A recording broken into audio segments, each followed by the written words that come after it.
Lecture 24, The Kurii. The Steel Worlds, the Alien Enemies of Gor. A lecture by Sarah Thorne.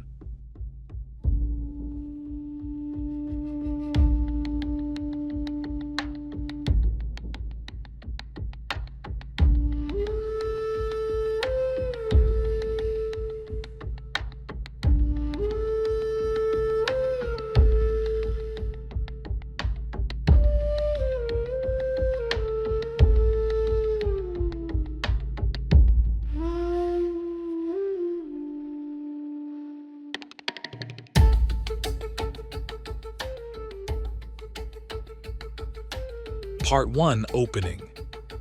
Masters, mistresses, free men and free women, Kajara and Kajarii, I greet you. You know me. Sarah Thorne, 43 years a Gorian, once a publisher, always an explorer. And today I speak about the Kurii, not the monsters of children's tales, not the beasts of the northern ice. The real Kurii. The aliens who have fought the priest kings for 20,000 years. The masters of the steel worlds. The hidden enemy that prowls beyond the fifth ring the planet Earth calls Jupiter, Gor calls Hesius. Most Gorians know nothing of them. They are legends, fears, whispers in the dark, but the Kurii are real. They are intelligent, they are ruthless, they are patient, and they want Gor. This lecture will not be comfortable. It will show you the enemy behind the curtain, the true enemy of priest kings and men alike. The circle is open. Part 2, The Origins, a World Destroyed. The Kurii did not always live in space. Once, long ago, they had a world of their own. A planet orbiting a yellow star, not unlike Sol, not unlike the son of Gor, but the Kurii destroyed it. In internecine wars among themselves, they ruined their own world. They poisoned it. They burned it. They made it unlivable. It began, I suppose, some thousands of years ago when Kurii, in internecine wars, destroyed the viability of a native world. Beasts of Gor. But they were not stupid, they were advanced. At the height of their power, perhaps 40,000 years ago, they built steel worlds, artificial planets, massive space stations, some passings in diameter. When their world burned beneath them, they retreated to these steel havens. And then they began to hunt. The hunt. They turned their eyes to the stars. They searched for a new home. We do not know how long they traveled. We do not know how many worlds they passed. But eventually they found our system. Two worlds caught their attention. First, Earth. A world poisoning itself, short-sighted, greed-driven, self-destructive. Second, Gor. A pristine world protected by the priest kings from following Earth's example. The Kurii wanted Gor, and they have been trying to take it ever since. The war with the priest kings. For 20,000 years, the priest kings have held them back. 11 times the priest kings drove the Kurii from the system. 11 times the Kurii returned. The Kurii do not give up. Their ships lurk near the asteroid belt. They probe, they test, they wait. And since the Nest War, since the priest kings were weakened, they have grown bold.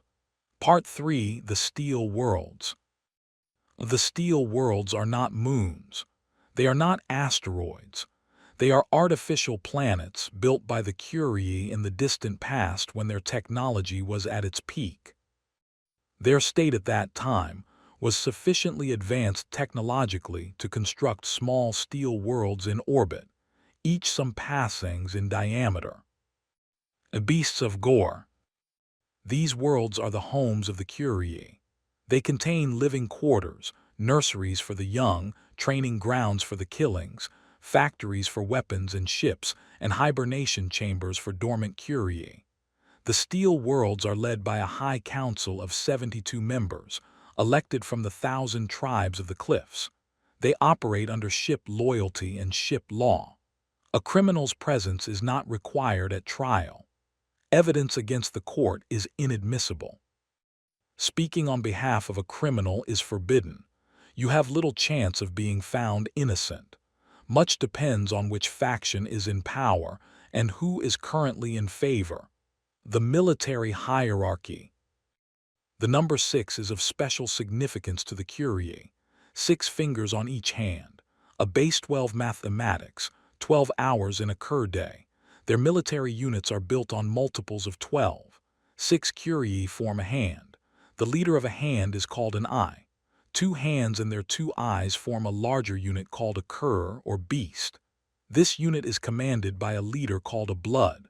12 Kur form a band, again commanded by a blood but of higher rank. 12 bands form a march. And 12 marches form a people, the rings of rank. The leaders, the bloods, wear rings on their left wrists. These rings are made of a reddish alloy. No Gorian file can cut them. A blood who commands a band wears 2 rings. A blood who commands a march wears 1 ring. A blood who commands a people wears no rings. He is said to stand above the rings. Some Kurii wear decorative rings, gold, silver, earrings. These signify nothing. Failure is not tolerated, especially for those who wear the rings. The killings and the mating. The Kurii are not a gentle species. The killings are arena battles fought for the joy of killing and the reward of mating. The victor takes what he wants. The weak are culled. The strong survive and reproduce. What can compare with the joy of real victory? When one has risked one's life openly and then, after a hard-fought contest, has one's enemy at one's feet, lacerated and bleeding and dying, and can then tear him in victory and feast on his body. Beasts of Gor. This is not considered evil. This is nature. Part 4, the 4 sexes. The Kurii do not have 2 sexes like humans. They have 4. First, the dominant. The dominant corresponds roughly to the human male. Its instinct is to enter the killings and to mate. Most Kurii are born dominants, but many do not survive the killings. Second, the non-dominant. The non-dominant is a dominant that does not join the killings or mate. It is despised and hated by the dominants. But sometimes, when there are no dominants nearby or under extreme stress, a non-dominant will transform into a dominant. Third, the egg carrier. The egg carrier is the one impregnated by a dominant. It corresponds roughly to the human female. It is smaller than the dominant. It does not participate in the killings. It can be impregnated frequently, about once a month, which promotes rapid reproduction. Fourth, the blood nurser. The blood nurser is the incubator. It is sluggish, immobile, and mouthed. It fastens itself to hard surfaces. The egg develops inside its body. Months later, the baby tears its way free, often killing the blood nurser. The newborn. A newborn cur follows the first egg carrier or non-dominant it sees. If it sees a dominant, 2 things can happen. If the newborn is itself a dominant, it bares its tiny fangs and claws. The older dominant ignores it. If the newborn is an egg carrier or non-dominant, it shuns the dominant, which might kill it. Newborns live on water and common protein. They can hunt small animals shortly after leaving the blood nurser. Part 5. The 2 types of Kurii on Gor. Not all Kurii live on the steel worlds. Some live on Gor, descendants of crashed ships, survivors of probes stranded by ancient wars. These are called Native Kurii or Barbarian Kurii. They live in isolated areas. The frozen north, the ice beasts, white-furred with an affinity for water. The Barrens, few because there is too little cover and scarce game. The Tahari, few because the summer heat is too severe. And the forests of the north, where they have lived for generations. Field shelters. These Kurii live in field shelters, skins and furs arched over bent saplings. Each shelter is only 4 or 5 feet high, but 50 to 60 feet long. They do not like sleeping exposed. In open fields, they burrow into the ground. Ship Kurii versus Native Kurii. The Ship Kurii come from the steel worlds. They are disciplined, organized, and loyal to ship law. The Native Kurii are descendants of crashed ships. They often lapse into barbarism.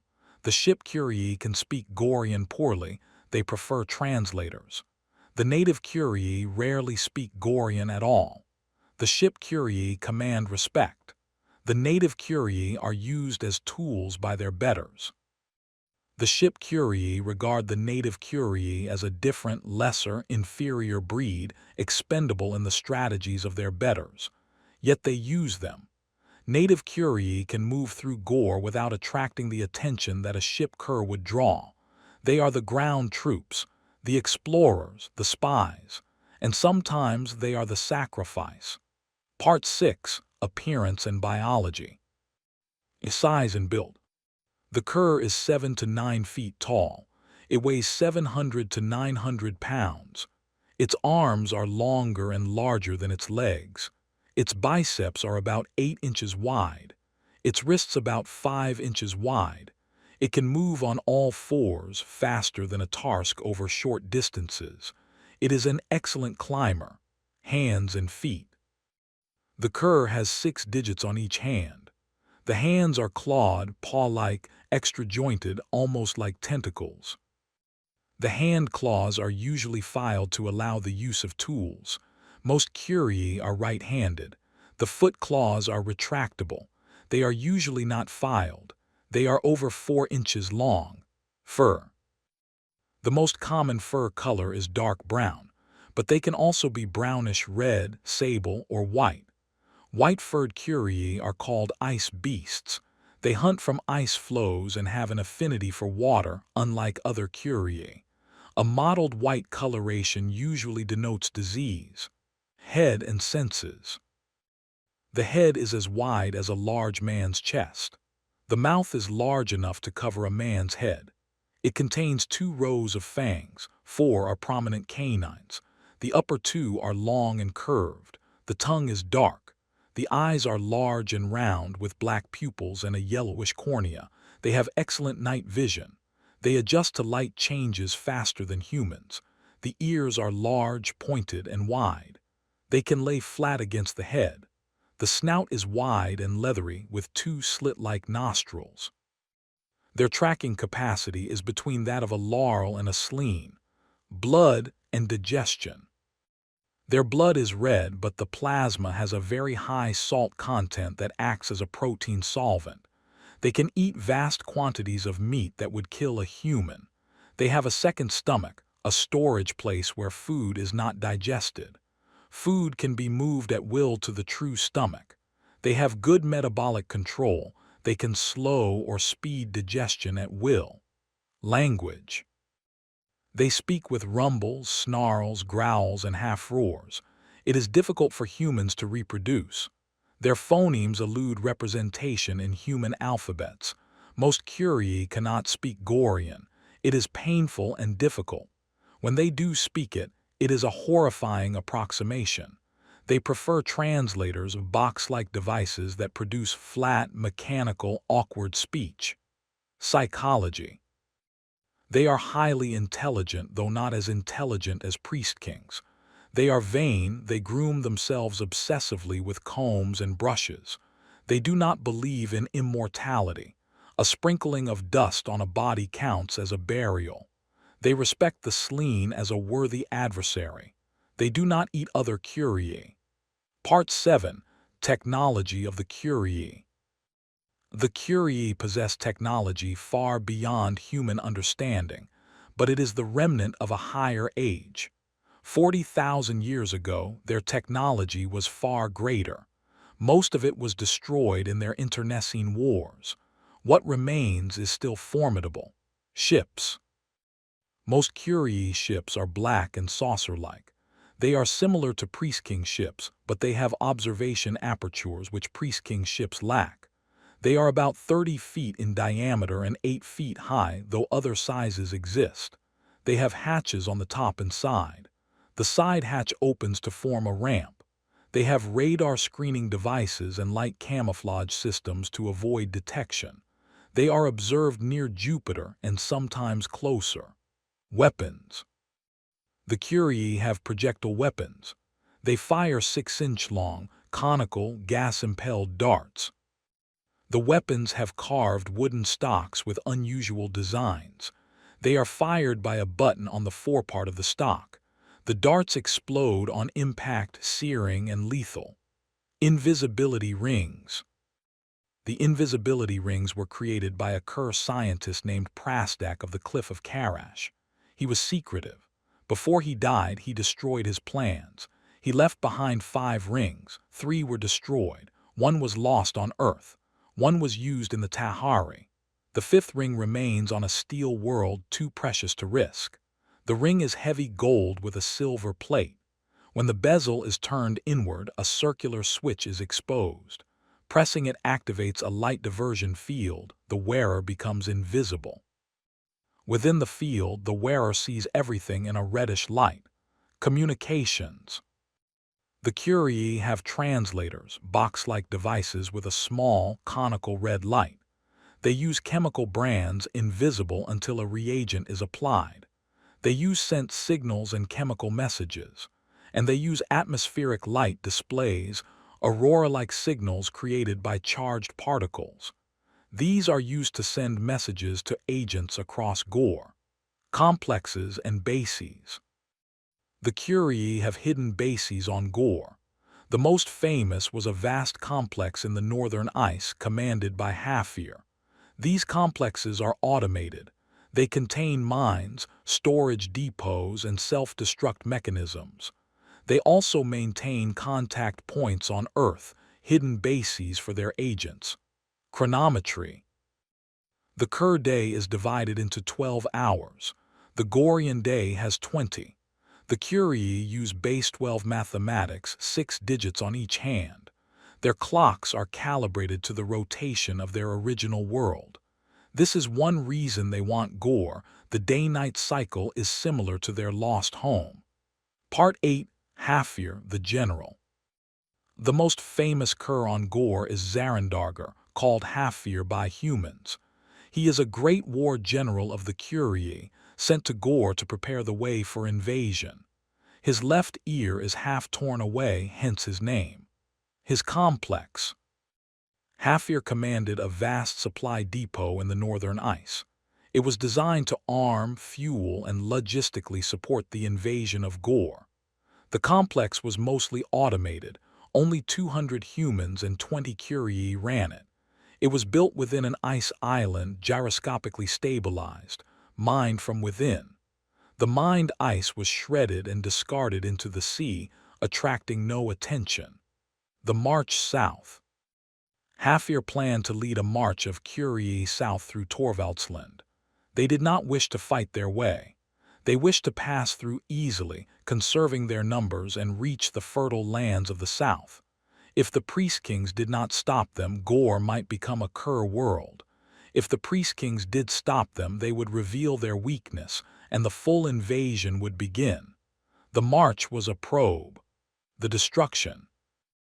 Hafir's complex was discovered. Tarl Cabot and the warriors of Torvaldsland opposed the march. The Kurii were defeated. Hafir activated the self-destruct mechanism. He gave his people time to evacuate 5 Gorian on. Then he pressed the second switch. The complex erupted. A mushroom cloud rose over the ice. Hafir was presumed dead, but he survived. The Barrens. Hafir fled to the Barrens, the lands of the Red Savages.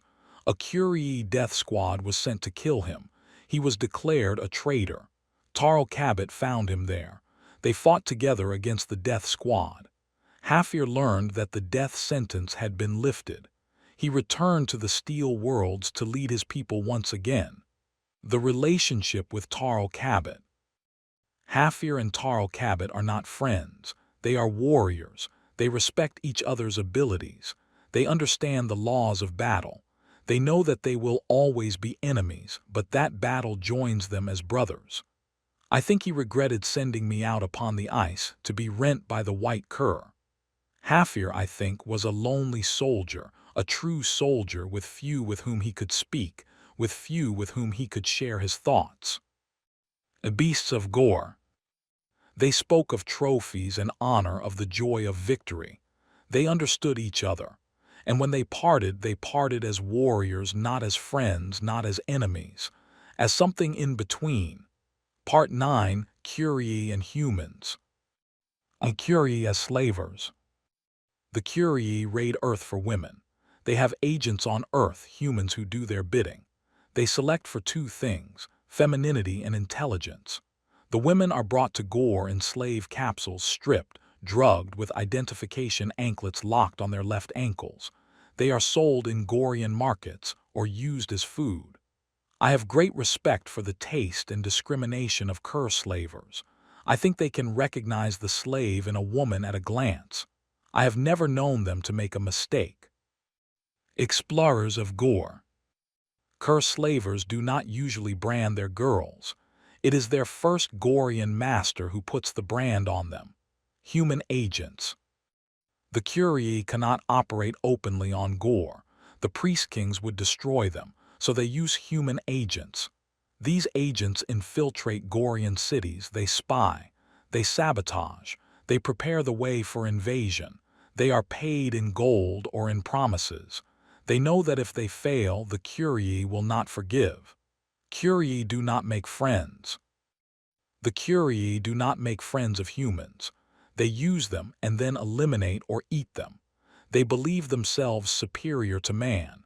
They would not deign to make friends with a race they consider food. The closest a Kur has come to friendship with a human is the case of Hafir and Tarl Cabot, and that was a bond of warriors, not of friends. How Gorians see them. Most Gorians know nothing of the Kurii.